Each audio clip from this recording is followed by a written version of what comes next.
Assalamu alaikum students. My name is Mohammad Uwais Sadiq and I am your class 11 mathematics teacher. Students, last lecture में हमने exercise 7.1 complete की थी. आज के lecture में हम नेक्स्ट टॉपिक स्टार्ट करेंगे जो कि है परम्यूटेशन. तो आइए चलते हैं व्हाइट बोर्ड की तरफ और आज का लेक्चर शुरू करते हैं. आज हम नेक्स्ट टॉपिक स्टार्ट करेंगे जो कि है परम्यूटेशन. परम्यूटेशन कहते हैं number of possible arrangements in a set when the order of the arrangements matters. अब यहाँ पे हम कुछ एग्जांपल्स को देखते हैं ताकि इसकी ज्यादा अच्छे से क्लैरिफिकेशन हो सके. अब हमारे पास सपोज ये एक ट्राइंगल है और इसके वर्टिसेस को हमने नेम देने हैं ए, बी एंड सी. अब यहाँ पे ये जो ट्री डायग्राम है इसकी हेल्प से पॉसिबल वेज देखते हैं. अब यहाँ पे ये जो ट्री है अगर इसके पाथ्स को काउंट करें स्टार्ट से लेके एंड तक तो हमारे पास जो ट्राइंगल है उसके 6 डिफरेंट नेम्स हैं. पहला नेम है ए बी सी, दूसरा नेम है A C B, third name is B C A, fourth name हो सकता है B A C, fifth name हमारे पास हो सकता है सी ए बी और सिक्स्थ नेम हो सकता है C B A. Thus, there are 6 possible ways to write the name of the triangle with vertices A, B and C. अब यहाँ पे ये जो फिगर है इसमें हमने देखा है कि हम किसी भी एक वर्टेक्स को A, B या C में से नेम दे सकते हैं शुरू में, और एक वर्टेक्स को नेम देने के बाद हमारे पास 2 वर्टिसेस रह जाएंगी. तो सेकंड प्लेस पे हमारे पास होंगी 2 चॉइसेस और 2 वर्टिसेस को नेम देने के बाद हमारे पास रह जाएगी एक प्लेस. तो हमारे पास चॉइस भी एक ही होगी. अब ये हमारे पास है एक ट्राइंगल. अगर इसकी जो पहली वर्टेक्स है इसको हम नेम दे देते हैं बी का, तो हमारे पास अब 2 प्लेसेस बची हैं जिनको हम नेम दे सकते हैं या तो ए या तो सी. अब दूसरी वर्टेक्स को नेम दे देते हैं हम सी का, तो अब हमारे पास सिर्फ एक ही प्लेस बची है और जिसको हम नेम दे सकते हैं सिर्फ ए का, तो यहाँ पे आ जाएगा ए. तो इस तरह से हमारे पास 6 डिफरेंट वेज है एक ट्राइंगल को नेम देने के with vertices A B and C. अब यहाँ पे एक और वे में एक्सप्लेनेशन करते हैं. तो सबसे पहले हम 3 प्लेसेस को अस्यूम करते हैं. तो यहाँ पे जो ट्राइंगल की 3 वर्टिसेस हैं उनमें से किसी एक को फर्स्ट प्लेस पे लिख देते हैं. तो अस्यूम करते हैं हमारे पास सबसे पहले है 3, तो फर्स्ट प्लेस पे हमने 3 लिख दिया है. अब हमारे पास 2 प्लेसेस बची हैं और 2 ही वर्टिसेस रह गई हैं. अब सेकंड प्लेस पे हम सेकंड वर्टेक्स को लिख देते हैं. तो अब हमारे पास एक प्लेस रह चुकी है और एक ही वर्टेक्स बची है.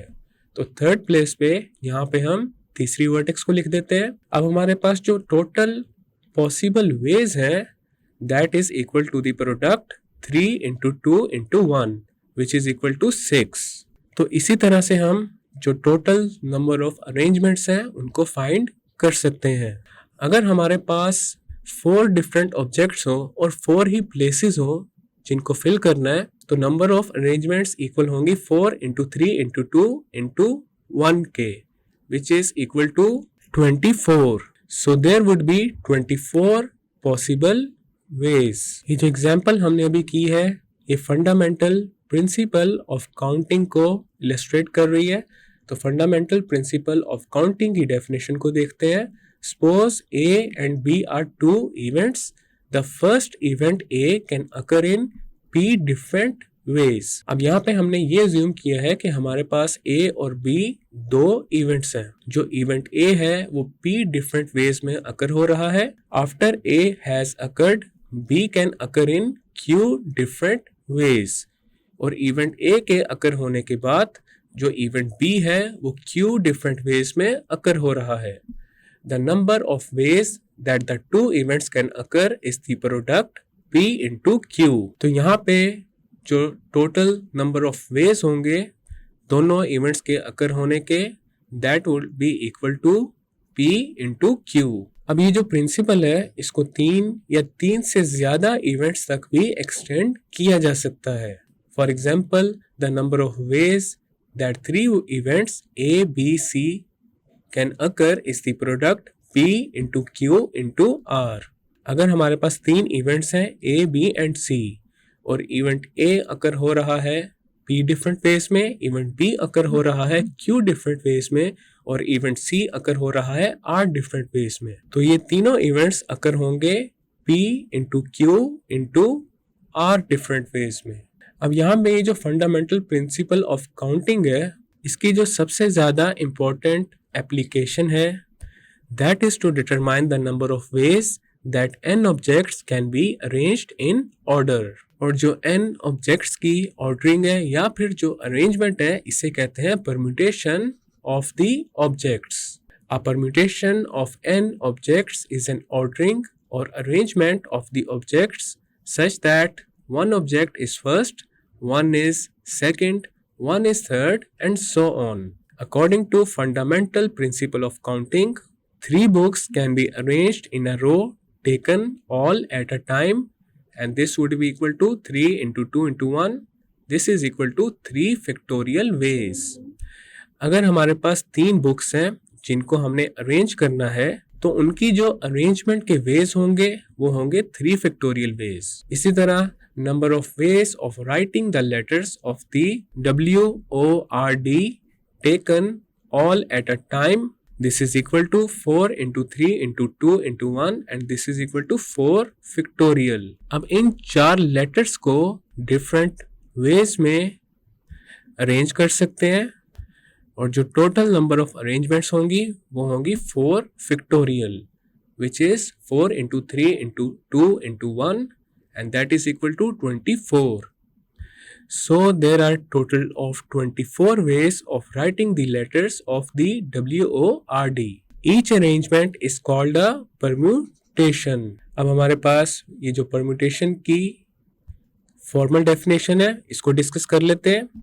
A permutation of n different objects taken R which is less than or equal to n at a time is an arrangement of the R objects. Generally it is denoted by NPR और इसको n permute R भी पढ़ सकते हैं और P of n R।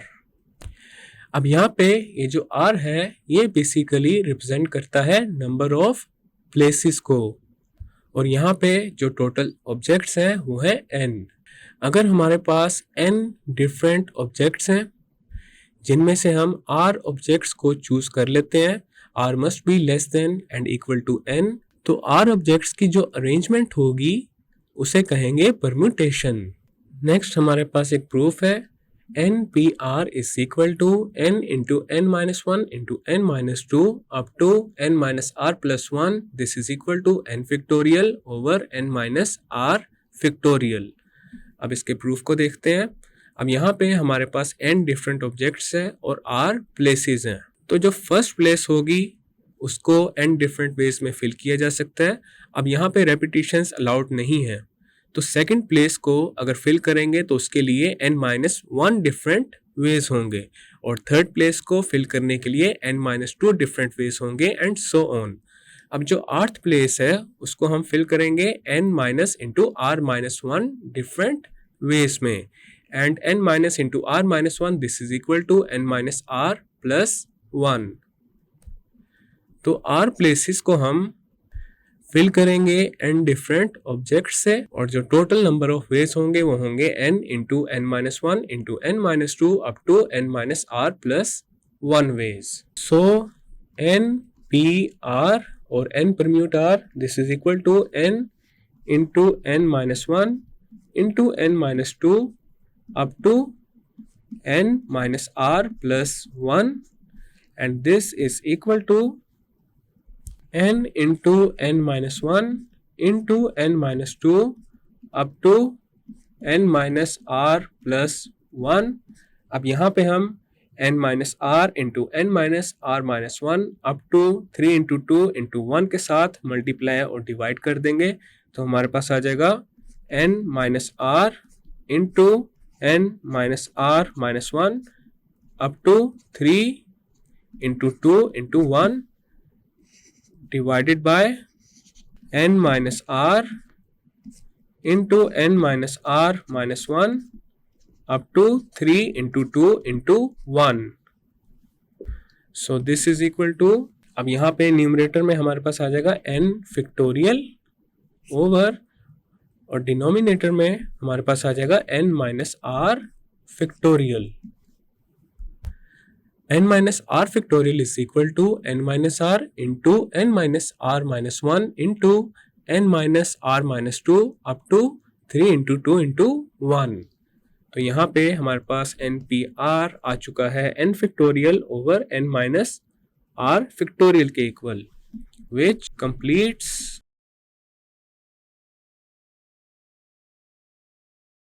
the proof। Next हमारे पास एक रोलरी है। If r is equal to n, then अब r की जगह आ जाएगा n, तो बन जाएगा n permute n, and this is equal to n factorial over n minus n factorial. n minus n is 0, तो हमारे पास आ जाएगा n factorial over 0 factorial. We know that 0 factorial is 1, so this is equal to n factorial over 1, and this is equal to n factorial.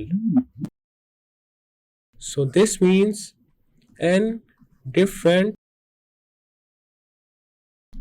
objects can be arranged, taken all at a time in n factorial ways। अब हम करेंगे कुछ examples. हमारे पास है example number 1, how many different 4 digit numbers can be formed out of the digits 1 2 3 4 5 6 when no digit is repeated. अब यहाँ पे हमने ये फाइंड करना है कि ये जो 6 डिफरेंट डिजिट्स हैं, इनसे हम कितने 4 डिजिट नंबर बना सकते हैं जब कोई भी डिजिट रिपीट ना हो रहा हो। अब इसका सोल्यूशन करते हैं। अब यहाँ पे टोटल डिजिट्स है 6। The total number of digits, this is equal to 6। और कितने डिजिट्स एक नंबर बना रहे हैं? 4। The digits forming each number, this is equal to 4। अब यहां पे हमारे पास n है 6 के इक्वल और r है 4 के equal. So the required number of 4 digit numbers is given by 6p4। So this is equal to 6 factorial over 6 minus 4 factorial. This is equal to 6 factorial over 6 minus 4 is 2, तो यहाँ denominator में आ जाएगा 2 factorial। This is equal to 6 factorial होता है 6 into 5 into 4 into 3 into 2 into 1 over 2 factorial is 2 into 1। अब यहाँ पे 2 से हो जाएगा cancel, so this is equal to 6 into 5 into 4 into 3, and this is equal to 360। तो यहाँ पे जो 6 डिजिट्स हैं उनसे टोटल 364 डिजिट नंबर्स बनाए जा सकते हैं। So this is our final and required result. Next है हमारे पास example number 2, how many signals can be made with 4 different flags when any number of them are to be used at a time। अब यहाँ पे हमने ये find करना है कि 4 different flags की हेल्प से कितने सिग्नल्स बनाए जा सकते हैं और 4 फ्लैग्स में से जितने मर्जी फ्लैग्स यूज किए जा सकते हैं। तो अब इसका सोल्यूशन करते हैं। तो यहाँ पे हमारे पास जो नंबर ऑफ फ्लैग्स है वो है 4। The number of flags this is equal to 4। अब यहाँ पे पहले हम ये फाइंड करेंगे कि एक फ्लैग की हेल्प से कितने सिग्नल्स बनाए जा सकते हैं। Number of signals using one flag this is equal to, अब यहाँ पे हमारे पास n है 4 के इक्वल और r है 1 के इक्वल, तो यहाँ आ जाएगा 4p1 and this is equal to 4 factorial over 4 minus 1 factorial and this is equal to 4 factorial over 3 factorial. We know that n factorial is equal to n into n minus 1 factorial. तो 4 factorial की जगह हम लिख सकते हैं 4 into 3 factorial divided by 3 factorial. 3 factorial 3 factorial से cancel हो जाएगा and this is equal to 4. तो एक फ्लैग से 4 सिग्नल्स बनाए जा सकते हैं। नेक्स्ट हम फाइंड करेंगे कि 2 फ्लैग्स से कितने सिग्नल्स बनाए जा सकते हैं। Number of signals using 2 flags this is equal to 4p2 and this is equal to 4 factorial over 4 minus 2 factorial and this is equal to 4 factorial over 2 factorial. This is equal to 4 into 3 into 2 factorial over 2 factorial. 2 factorial 2 factorial से cancel हो जाएगा and 4 into 3 is 12. So 12 signals can be made with 2 flags. Number of signals using 3 flags this is equal to 4 factorial over 4 minus 3 factorial. This is equal to 4 factorial over 1 factorial. 1 factorial is 1, तो हमारे पास आ जाएगा 4 factorial and this is equal to 4 into 3 into 2 into 1 and this is equal to 24. So 24 signals can be made with 3 flags. Number of signals using 4 flags this is equal to 4p4. We know that npn this is equal to n factorial, so 4p4 this would be equal to 4 factorial and this is equal to 4 into 3 into 2 into 1 which is equal to 24. So 24 signals can be made by using 4 flags. अब हम find करेंगे total number of signals. Therefore, total number of signals this is equal to 4 plus 12 plus 24 plus 24 and this is equal to 64. So 64 signals can be made with 4 different flags when any number of them are to be used at a time.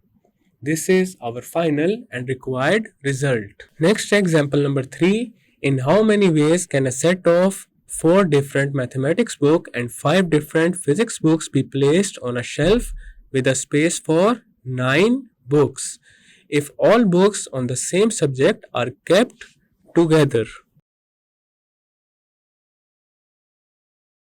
अब जो 4 different mathematics की book हैं उनको 4 factorial veg में arrange किया जा सकता है और जो 5 डिफरेंट फिजिक्स की बुक्स हैं उनको 5 फैक्टोरियल वेज में अरेंज किया जा सकता है। अब यहाँ पे जो सेम सब्जेक्ट की बुक्स हैं उनको साथ रखना है। शेल्फ पे जो स्पेस है वो 9 बुक्स की है और यहाँ पे हमारे पास दो सब्जेक्ट्स हैं, पहला सब्जेक्ट है mathematics and the second subject is physics. और अगर सब्जेक्ट वाइज अरेंज किया जाए तो 2 फैक्टोरियल वेज में किया जा सकता है। या तो पहले फिजिक्स की बुक्स आएंगी, देन मैथ्स की आएंगी, या फिर पहले मैथ्स की बुक्स आएंगी एंड देन फिजिक्स की बुक्स आएंगी। So the number of ways of arranging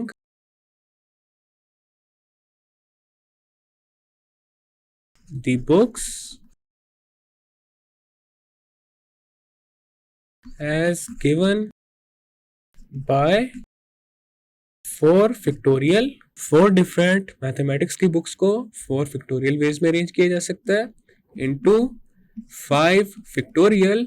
5 different physics की बुक्स को 5 फैक्टोरियल वेज में अरेंज किया जा सकता है इनटू, और अगर सब्जेक्ट वाइज अरेंजमेंट करें तो हमारे पास 2 फैक्टोरियल वेज होंगे। This is equal to 4 into 3 into 2 into 1 into 5 into 4 into 3 into 2 into 1 into 2 into 1, and this is equal to 5760। तो इसका मतलब ये हुआ कि 5760 वेज में 4 डिफरेंट मैथमेटिक्स बुक्स और 5 डिफरेंट फिजिक्स बुक्स को एक शेल्फ में अरेंज किया जा सकता है। So this is our final and required result। Students, आज के लेक्चर में हमने परम्यूटेशन के टॉपिक को डिटेल में डिस्कस किया है एंड देन कुछ एग्जांपल्स भी की हैं परम्यूटेशन से रिलेटेड। नेक्स्ट लेक्चर में हम स्टार्ट करेंगे एक्सरसाइज 7.2। मैं उम्मीद करता हूं आपको आज का लेक्चर समझ आ चुका होगा। हम मिलेंगे अब अगले लेक्चर में।